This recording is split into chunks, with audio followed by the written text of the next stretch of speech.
आज की इस कहानी में हम बात करने वाली हैं एक समुद्री भूतिया जहाज़ के बारे में। इस जहाज़ का नाम था MV वेनिस। साल 1985 हिंद महासागर के रहस्यमय पानी में एक भयानक घटना घटी। विशाल कार्गो जहाज़ MV वेनिस, जो सिंगापुर से लेकर ऑस्ट्रेलिया की ओर जा रहा था, सफ़र के बीच में अचानक लापता हो जाता है। न कोई सोर्स मिला, कोई संघर्ष का निशान, बस एक रहस्यमय गायब हो जाता। 3 महीने बाद जहाज़ अचानक फिर से दिखाई दिया, लेकिन जब बचाव दल जहाज़ पर गया तो वहाँ उन्हें कोई जीवित इंसान नहीं मिला, न ही तो कोई शव मिला। खाली कमरे और दीवारों पे खून से लिखे शब्द, और वो शब्द कुछ इस प्रकार से थे: हमने उन्हें बुलाया था, अब वे हमें ले गए हैं। समुद्र में अनजानी चीखें। साल 2024 भारतीय नौसेना का जहाज़ INS कालिंदी हिंद महासागर में गश्त कर रहा था। तभी रडार पर एक रहस्यमय आकृति दिखी, एक विशाल धुंध में लिपटा जहाज़। जब टीम ने उसे करीब से देखा तो उनका खून ठंडा पड़ गया। MV वेनिस वापस आ चुका था। कमांडर अरविंद मेहरा और उनकी 5 सदस्यीय टीम जहाज़ की जांच करने पहुंचे। जहाज़ खामोश था, जैसे वहां सदियों से कोई नहीं आया हो। डेक पर जहाज़ अजीब निशान थे, दीवारों पे पुराने खून के धब्बे और जहाज़ के झूले पे जंग लग चुकी, लेकिन वह अभी भी हल्के से हिल रहा था, जैसे कोई उस पर बैठा हो। तभी अचानक जहाज़ के गलियारे में किसी के चलने की धीमी भारी आवाज़ गूंजने लगी। कोई मौजूद था, पर कौन? जैसे कोई नंगे पैर भीगे हुए कदमों से जहाज़ पर चल रहा हो। जहाज़ वीरान था, फिर ये आवाज़ें कहाँ से आ रही थी? टीम ने टॉर्च जलाकर चारों ओर देखा, पर वहाँ कुछ नहीं था। अचानक पीछे के दरवाजे पर जोर से 3 बार दस्तक हुई, धड़ धड़ धड़। लेकिन पलटकर देखा, पर दरवाजे के पीछे कुछ नहीं था।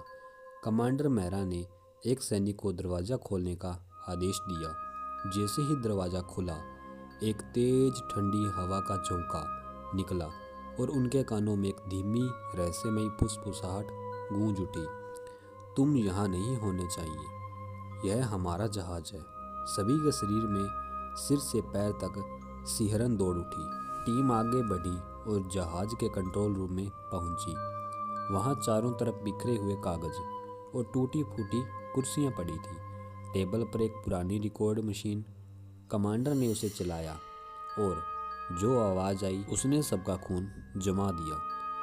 हमने गलती की, हमने उन्हें बुलाया, अब वो हमें ले गए हैं, कोई मदद नहीं करेगा। वे रिकॉर्डिंग अचानक रुक गई और तेज कर्कश हंसी गूंजने लगी, एक भयानक अमानवीय हंसी।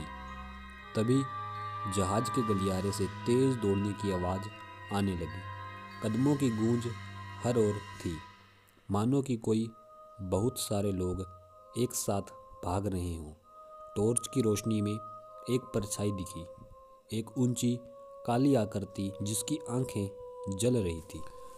तभी एक विक्रम नाम का सैनिक आगे बढ़ा। उसके पीछे कोई सांस ले रहा था। वह कांपते हुए पलटा। जैसे ही उसने पीछे देखा, एक सफ़ेद चेहरा, बिना आँखों का, मुँह पूरा खुला हुआ, अंदर सिर्फ काला अंधेरा। विक्रम ने चीख मारते ही गोली चला दी, पर आवाज़ के साथ ही वह आकृति हवा में घुलकर गायब हो गई। अब टीम पूरी तरह से डर चुकी थी। उन्होंने तुरंत जहाज़ को छोड़ने का फैसला किया। जैसे ही वे बाहर जाने लगे, जहाज़ का झूला खुद ब खुद तेजी से हिलने लगा और अचानक वह रस्सी टूटकर ज़मीन पर गिर गई। तभी झूले के पीछे खड़ी एक गुड़िया दिखी, पुरानी, जली हुई, आधे चेहरे पर दरारें, और वह धीरे धीरे हंस रही थी। कमांडर मेहरा ने उसे उठाना चाहा, लेकिन जैसे ही कमांडर मेहरा ने उसे छुआ, जहाज तेजी से हिलने लगा। धातु के दरवाजे जोर से बंद होने लगे और हर ओर भूतिया चिल्लाने की आवाज़ें आने लगी। तुम नहीं बचोगे, यह जहाज तुम्हारा कब्रिस्तान बन जाएगा। भयानक सच। कमांडर और उसकी टीम किस तरह जहाज से कूदकर वापस अपनी नौका पर पहुंची। जैसे ही वह जहाज से दूर गए, एमवी वेनिस ने अचानक खुद को चारों ओर से गहरे कोहरे में लपेट लिया और देखते ही देखते वह समुद्र में समा गया। टीम की जान बच गई, लेकिन जब कमांडर मेहरा ने अपनी जेब में हाथ डाला तो उनका खून ठंडा हो गया। उनकी जेब में वह गुड़िया थी। एमवी वेनिस आज भी हिंद महासागर में भटकता है। जो भी इसे देखने की कोशिश करता है वह या तो गायब हो जाता है या फिर वह खुद इस जहाज का हिस्सा बन जाता है। अगर कभी समुद्र में तुम्हें कोहरा दिखे तो वहाँ से भाग जाना, क्योंकि शायद वो एमवी वेनिस की आत्मा तुम्हें बुला रही हो।